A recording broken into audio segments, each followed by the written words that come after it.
Welcome everybody. My name is Tony Armour. I am the St. Petersburg Clearwater Film Commissioner, and just wanted to welcome everybody here today to the Sundial. We've got actually a beautiful day. I'm glad that Joe Jimenez with the Edwards Group has kept the rain and the clouds away for us. So thank you very much. We appreciate that. We're really excited. You know, this is the 11th annual Sunscreen Film Festival.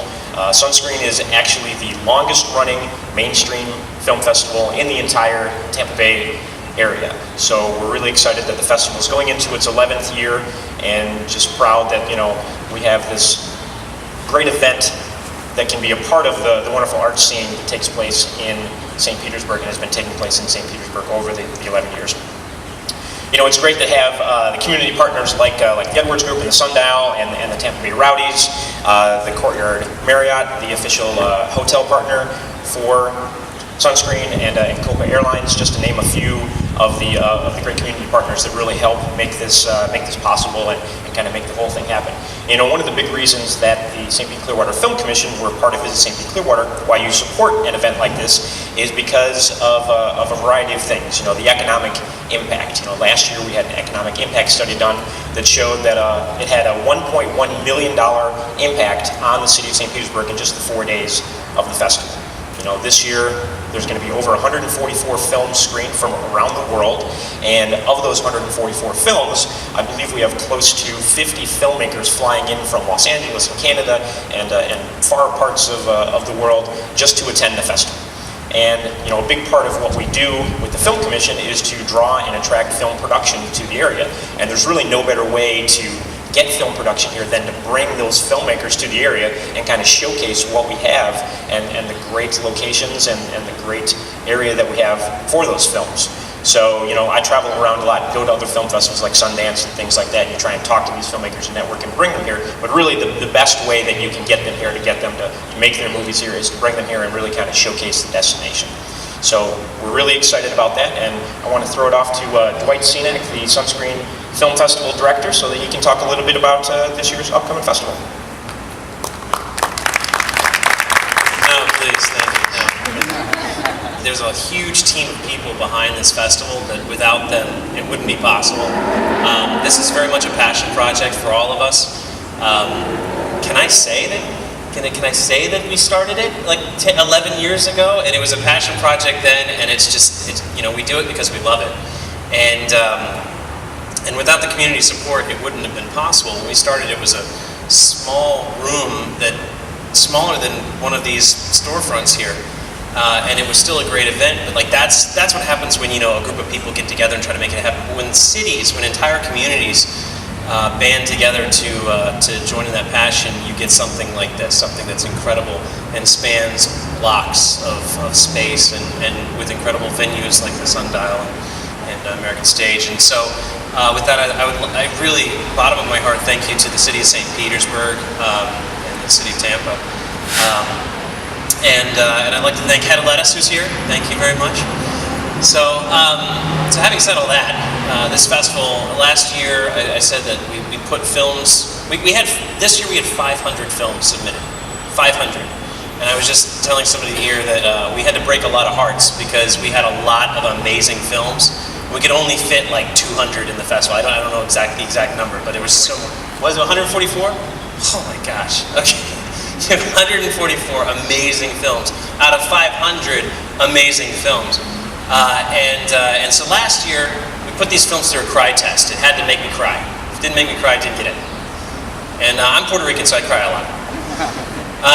This year, we've got a lot of inspiration, a lot of emotional impact as well, but very inspiring films. Our opening night film, Spare Parts, is a true story about some high school students that enter into a tech fair and design a robot, and they face the highest tech colleges in the state. It's a true story. It's inspiring, and I cried. I did cry on that. We also have films from all over the world. We have an Oscar-nominated film, Ave Maria, which is again an incredibly powerful film. We also have a film, Detours, with goodness gracious, Paul Sorvino.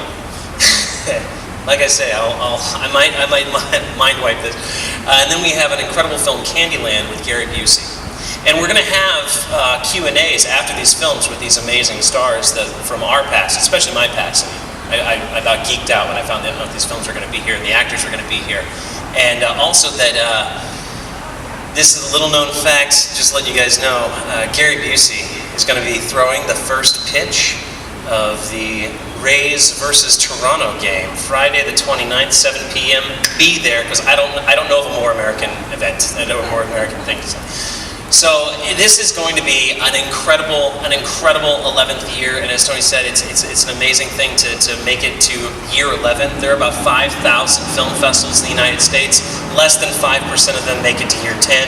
Here we are, year 11, and it's really because of all of you guys and all the city and everybody who's come together, and we're very thankful and appreciative for that, and we look forward to showing you a great time. And so, without further ado, I'd like to bring up the Deputy Mayor, Ms. Kanika Tomlin. Dwight, you used passion. I think that's a perfect word because many passions we individually hold here today, but there are at least two, that definitely bond us and that we share in common. That's the arts and St. Petersburg. And the Sunscreen Film Festival is a fantastic convergence of the two. We are just so excited to again host this wonderful festival in our awesome city. Since 2005, St. Petersburg's been hosting the festival, and we couldn't be any more proud of this incredibly important event. Its past success, and most importantly, all the great things we look forward to this year and in the future. Our city embraced the arts long before any other city in the Southeast, and our history now goes back more than a century. We're very proud of that. The arts in the city have grown to include such a broad range. As you all know, one of our primary points for focus is on arts and culture. It's a differentiator for our city. We continue to spend roughly $1 million per year on arts and culture in this city, and we're proud to have increased our arts grants funding, which helps support cultural programming, including this festival, each of the past 2 years. These events have a tremendous economic impact on our city and help to shape the city as an international destination of the arts, where residents and visitors can experience world-class events such as this one. It's a place where people can buy and collect amazing arts of all times. It's a place where collections can be curated, art can be commissioned, and it can be manufactured and created right here in St. Petersburg. We're both thrilled at the lineup of Latin American films at the festival this year. I also want to express my appreciation to Copa Airlines, Jose Ramirez. Copa is a big supporter of Latin films at the festival. I do want to mention one key film. You've probably heard of it, Embrace of the Serpent. It was nominated this past year for an Oscar for Best Foreign Film. It was actually Colombia's first submission to the Oscars. And I would like to tell you a little bit more about the film. There is information in your press packet, but this is a film that was filmed in a remote part of Colombia, in the Amazon. And there's so much that can be said. There's articles that have been written, and I'm very happy if you contact me to give you links to some beautifully written articles about the film. But this is a film that takes the reverse perspective, and it's the story of two foreigners who come to the Amazon to look for a sacred psychedelic yacruma plant. But it's told from the perspective of a young and then aged shaman. Now, we often wait for films to come around online and say, oh, I'll see it when it's on Netflix. This is a film to see on the big screen. It's a beautiful film, and one can understand why it was nominated for an Oscar. But I'd also like to mention a couple of other films. One is Magallanes, and it's a Peruvian film by actor, now director, Salvador del Solar. It's a screening that is co-sponsored by the Honorable Council of Peru in Tampa, the Honorable Juan Carlos Ibarra Shambajar, and who has helped bring this film to the festival. Magallanes features well-known Peruvian actors Christian Meyer and Magali Solier, as well as heartthrob Mexican movie star Damien Alcazar. And it's a thriller, and it's the story of Mr. Magallanes confronting an episode from the Peruvian past and his personal efforts to redeem himself. Now, I'm very excited to tell you about one other film, Da Una Lo Que Lleve el Río, and it's a film of director Mario Crespo. It's a Venezuelan production, and it's about a young woman who's torn between her ties to her indigenous community, but also her desire for an education. It was Venezuela's submission for the Oscars and has received lots of international recognition. One of the film's producers, Fermin Branger, will be attending the festival. He'll be participating in one of the workshops, and he's also going to be available for the Q&A afterwards. And we're lucky to have it as Florida's premiere of this very beautiful film. Last, I want to tell you about An Unknown Country. And this is a film that is co-sponsored with Sunscreen Film Festival with the Florida Holocaust Museum. And it's a documentary about the Jews who emigrated from Europe to Ecuador during World War II. The director and producer of the film, Eva Zelig, is going to be present, and she's also participating, I think, in 3 of the panels, and will also be there for the screening and for the Q&A. And she'll tell you about her personal connection to the subject matter. As I say, it's about the Jews coming to Ecuador and the welcome they received. So in your press packet, there's a complete list of the Latin films with links to trailers and, of course, links to ticket purchases.